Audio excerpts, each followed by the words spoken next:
Hey guys, if you haven't already, check out the description below.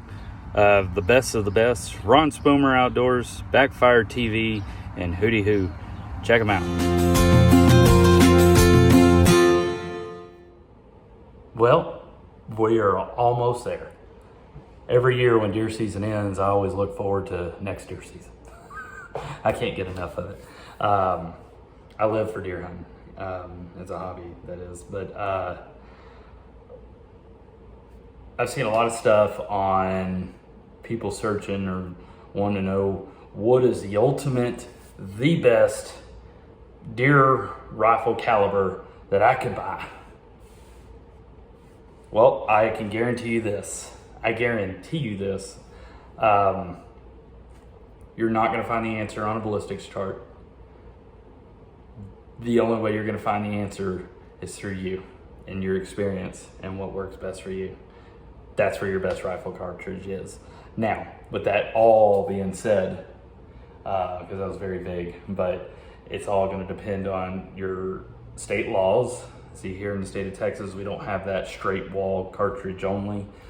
We can use 223, 22, 250, 243, and up to 300 rum, 300 Win Mag, sub-millimeter rim mag. We got a lot of options that we can choose from. If you choose to use a straight wall cartridge, well, you can. You absolutely can.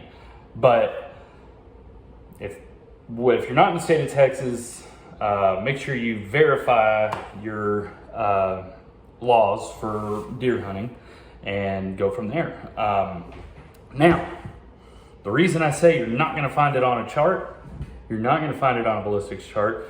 Now, not knocking the people who do show you the ballistic charts, because that is great. That is great information to know, and it dives into detail, and it's excellent to know what your gun is capable of doing. And so I think it's outstanding that those guys show you that. If you want to find some of the best on breaking down what the ballistic chart's going to show you, Ron Spoomer Outdoors, Backfire TV with Jim, and Adam with Hootie Hoo. Those are the guys that are going to break it down piece by piece for you. So go check them out if you haven't already. But those are in my opinion, some of the best to learn from when it comes to in detailed stuff. Now, the reason I'm going with what works best for you is because YouTube hadn't always been around. People used to, I'm sure a lot of you guys that have hunted your whole life like I have. I'm actually going into my, goodness sake. This would be this is going to be my 30th deer season. Wow, I can't believe that. But I've heard stories my whole life. Oh, nothing's better than the 30-06. Oh, no, you're wrong. It's the 308. No, you're crazy. It's 243. No, we talking about it's a shotgun. You know why they say that? I'll tell you why. It's because it worked best for them, and they swear by it. There is nothing wrong with that. There is absolutely nothing wrong with that. If that's what gets the job done for you, you don't have to track that much, or even if you do have to track, there's no problem finding that deer. You know when you squeeze that round off, that deer is going into the back of your pickup. So that's what it's mainly all about. Don't tie yourself up too much looking into charts, especially if you're not experienced with it, because then you're gonna psych yourself out. You're not gonna know what to get. You're gonna wind up buying the wrong caliber, and not because it doesn't work on the deer, but the wrong caliber for you. And you might not like it that much. That's just a chance. Not saying that would happen, but that's what could happen. So what I recommend, if you're a brand new hunter and you don't want to break the bank, but you know for sure, hey, I'm gonna deer hunt this year and I don't know what to get. I don't even know where to start on getting a rifle or what caliber to use. My recommendation, this is just me. If you do hit a shoulder and you're worried about penetration, these guns are going to penetrate. It's just how much damage are they going to do. I would recommend a 25-06 or a 6.5 Creedmoor.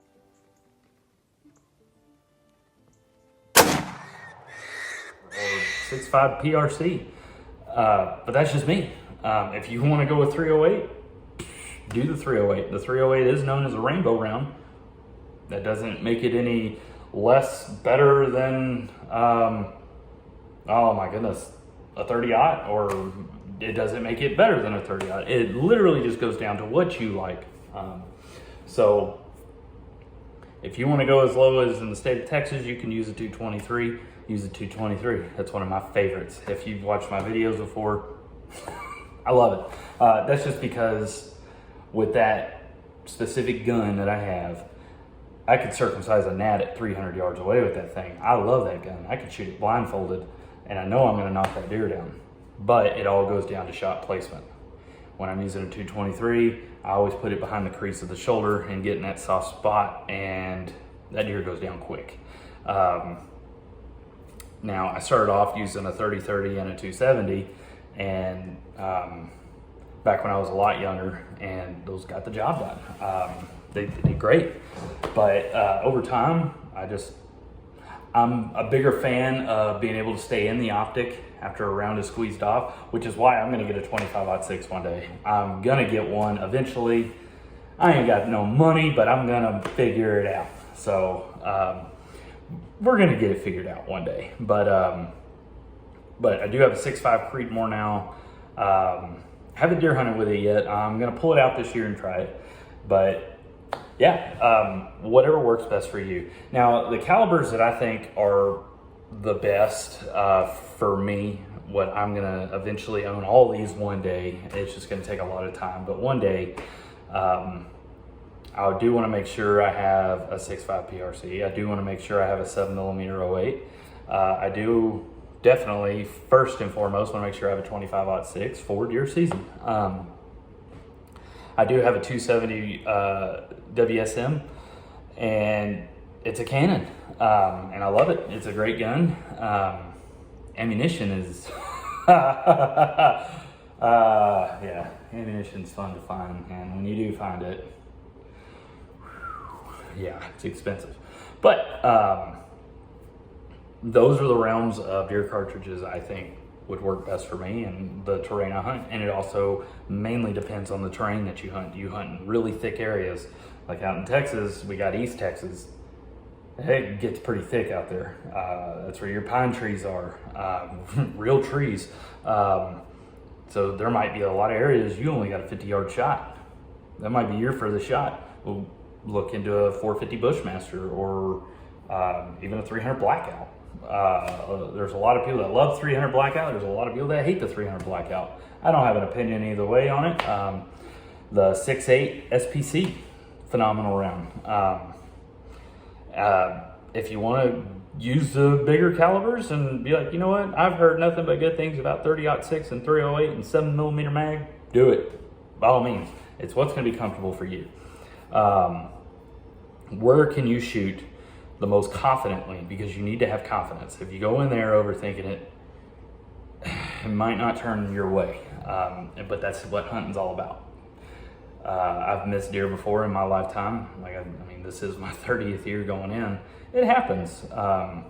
It's gonna happen. But what works best for you? Remember, have fun. Don't overthink it. If you overthink it, you're just gonna make yourself miserable, and it's totally defeating the purpose of deer hunting. Deer hunting is about being away from the world. You're watching how God's creation comes alive or goes to sleep. When the sun starts going down, man, let me tell you, and it's just peaceful and quiet, and you don't have to worry about anything. But back to, there's nothing wrong with checking out ballistics charts and saying, hey, you know what, I want to go with something with a higher velocity. I want to go with something with a higher foot-pound energy. Do it. That's great. Outstanding. But when it comes down to it, if you're really searching, you don't want to break the bank, and you just don't know where to start, let me tell you something. People back in the day wore flannel shirts and blue jeans. They were still killing deer. I'm just saying. Me personally, I don't, just kind of depending where I'm going, I still camo up, but that's just my preference. You don't have to, but it's smarter to if you're going to be sitting in a spot where you can be seen. But you just need to find what all works best for you. And you don't have to buy all these name brands because it's a name brand. So if you want to get you a Savage Axis and a rifle to start off, do it. I think they're great. I think they're accurate. My wife shoots a Thompson Compass. She shoots great with it. She does an excellent job. She killed her first deer with it, and she stuck it right in the kisser. And that deer didn't make it but 30 yards, maybe, if that. I don't even think he went that far. But it got the job done. So what will get the job done and what works best for you is going to be the best deer cartridge for you. This will be a never-ending fun argument that people are going to have. That's cool. It's part of the fun. Somebody tells you something cool. Like I said, if you're brand new, take the information you get from experienced deer hunters, whether they've been hunting their entire life, 50 years and plus, the guys that have been doing it for 3 or 4 years, what works best for them. Take that and form it into your own. But you're gonna get good results. But it just depends what happens in your situation. Everybody's hunting situations are different. So what works best for you? You wanna if you wanna hunt on a food plot, or you wanna hunt near a bedding area, you wanna hunt near a water hole. Is that the heaviest deer traffic during the day? You got to really get your scouting in. Make sure you get out in the woods, do some scouting, watch how them deer are working, watch how they're running through their activity. What are they doing? Deer are unpredictable. They can be very predictable at times, but they're very unpredictable. You'll see deer that you didn't even know existed out there, and bam, here comes smack granddaddy freak nasty walking out, and you're dumping in your pants. Like, whoa! And then you get the shot off and you're shaking. So, happened to me last year. My biggest buck walked out. I'm sure if you've seen my videos, you saw a picture of him. I killed him with a 223. Went great. It was quick, ethical kill, one shot and done. But this year I am going to pull out the 6.5 Creedmoor and give it a shot. My wife sure does love hers, so I figured, hey, I'm going to try it myself. But she refuses to let me use her stuff, which I don't let her use my stuff either, so kind of goes hand in hand. But one of these days I will have a 25-06, and I can't wait to start off using that. But like I said, when you're brand new to it, or you're getting a kid involved, get your kids involved, get your nieces and nephews involved, a friend's kid, offer to take them hunting. Take mom and dad with you. I mean, it's a great experience to enjoy, and it's a lifetime of memories. But the main thing, stay safe and have fun.